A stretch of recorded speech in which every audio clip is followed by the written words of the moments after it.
I am not a creative genius. I need inspiration, and I need it from outside sources. It's not all gonna come from in here. I need stimulation. I need to see things, to hear things, to do things that will get those creative juices flowing. And that's what today's video is about. I want to talk to you about the things that inspire me, where I go to find inspiration, and hopefully this will be sort of a conversation starter. Maybe we'll use the comments below. You can tell me where you go for inspiration, give me some ideas, and I'll share some of my ideas with you in this video. And I can tell you there's three things that I can think of, three like major places I go to get inspiration for my photography. Bookstores, the internet, and movies and documentaries about photographers and their work. All right, let's start with bookstores. Now, I've talked about the Strand bookstore in the Union Square area in New York, and I used to go there all the time. Lots of books. Go upstairs, there's like the tons of photography monographs. If you ever run into me down there at the Strand, you might have seen me flipping through books by Annie Leibovitz, Peter Lindbergh, Todd Heido, Richard Kern, Richard Avedon, Eleanor Carucci. Man, just going through books like that. Some of the newer people, some of the people who go way back, turn of the century photographers, the photographers from the 80s like Guy Bourdin. Yeah, these things would get me so juiced up. I couldn't even stay in the bookstore for very long because I'd be like, the adrenaline would just be like coursing through my veins, and I'd be like, man, I got to get out of here. I want to take some pictures now. I'd just be, honestly, the bookstore, that's, actual physical books or prints or just stuff on paper. That's the stuff that would really get me excited. I don't think I could even handle looking at this kind of stuff for more than maybe half an hour, but I just get too worked up. If I didn't just run out of the bookstore at that point, maybe I'd wander over to the graphic novels section, the comic books, or the graphic design stuff, or some other kind of art. But yeah, could not just hang out in the photography section for too long. I mean, this is true. I'm not like over dramatizing this. I get too worked up. Now, there are those photography books that are, more about the process. Like I have this one here. It's called The Tao of Photography. This is a really good book. I would say it's more about like street photography or just photography. You're walking around and you experience life and you take pictures of it. Yeah, but I'm more into portraiture and things like that. So I'll pick up, cool magazines like Inked and Nylon and stuff like that, and just flip through there. The magazines can be really inspirational too, and me personally, I like independent magazines more than some of these like fashion magazines and things like that.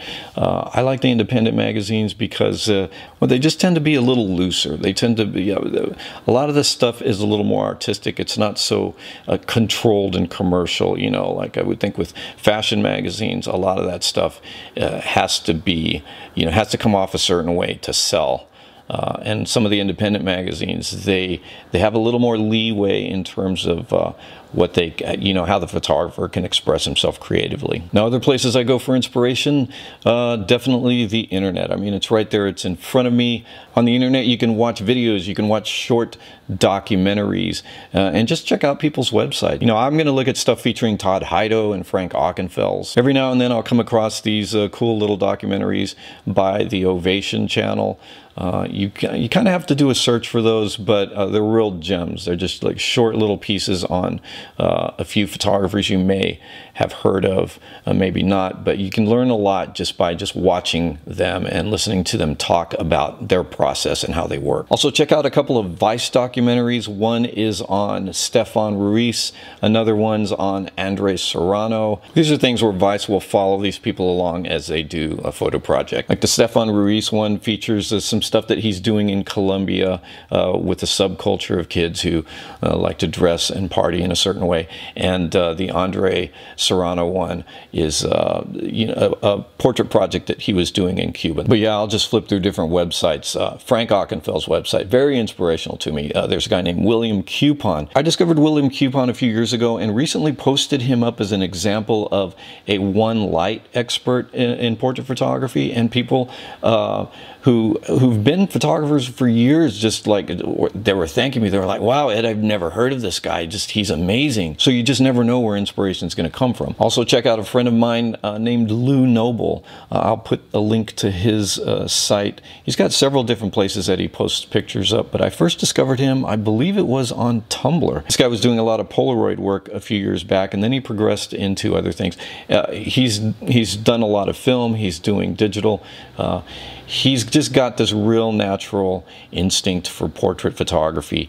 It's not everybody's cup of tea, but I like it. Go ahead and check that out too. All right, now real quick, let me just end with some documentaries. And you know, you can just take all this stuff in and it can help, you know, inform your process. You know, just by watching other people work, I mean, it can be really not just inspiring, but instructive in its own way. You can watch how they do something and it might look a lot like how you work, or you know, you can get ideas about how you might approach certain subjects too. Now, some of these you can find on YouTube and watch them for free. Other one, you know, and even with that, you might have to really dig around just to find, you know, like the full-length versions of these things. But other ones you might be able to find on something like Netflix or one of the subscription channels, or you might have to go down to your local video store if you still have one of those in your town. If you can't find one of these anywhere else, you're going to end up having to purchase a copy from somewhere. Maybe check eBay for a cheap copy.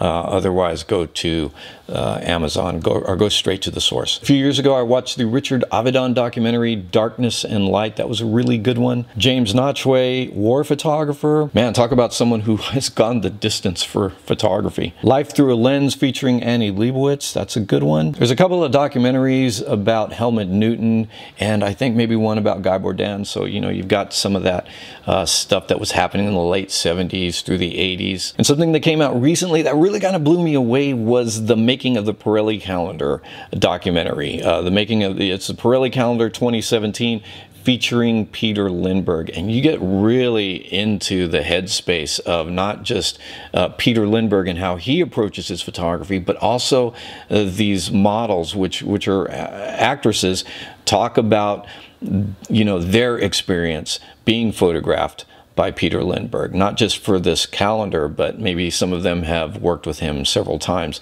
And it's really interesting to get, you know, to understand where the subject is coming from, what they're feeling as they pose for his portraits. Peter Lindbergh and his approach, just amazing. A few months ago, I actually did a short video on that whole Peter Lindbergh Pirelli calendar. I was that excited about it. So go ahead and check that out. Now, tell me what excites you. Like we talked about earlier, I want to know what things have inspired you. Where do you go for inspiration? Are you like me? Do you really like books? Is that like the main thing? Books and magazines and things in print? You know, in documentaries too, I like, you know, watching other photographers work, watch those wheels spinning, sort of get into their heads and kind of see the creation process happening and how they interact with their subjects. Hey, so there are all sorts of places that we can go to for inspiration. I hope I've been able to offer you some new ones that you haven't heard of. I want to thank you for hanging out with me today. As always, I'm going to ask you to click that like button if you did like this video. Make sure to subscribe if you haven't already. Hey, and also make sure that you include a comment. Share some of the places that you go to for inspiration. What inspires you? I mean, maybe it's music. Maybe it's not really photography related stuff. Maybe you like watching movies and that really gets you going. In any event, go ahead and share it. Leave some links, and I appreciate that. That's about it for today, so I'll see you next time.